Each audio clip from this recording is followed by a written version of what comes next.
สบายดีทุกคนวันนี้เราสิมาปลูกเห็ดเผือกกันเนาะทุกคนเราก็มาโรยกล้วยเนาะไปเรื่อยๆเด้อนี่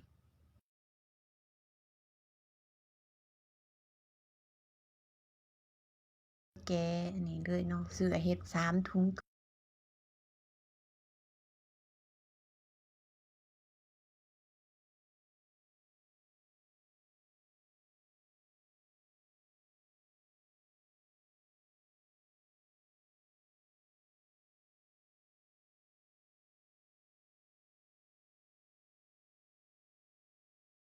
เราก็สิใส่ตามเขาให้มาแหละทุกคนใส่ไปเลยเนาะอันนั้นเรา3ก่อนเราก็สิใส่3กรัมเนาะเขาบอกมา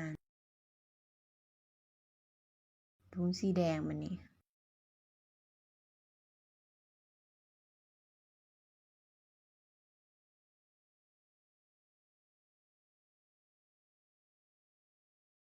ใส่ลงไปเลย3กรัมมีปลายน้ำน้อยหนึ่ง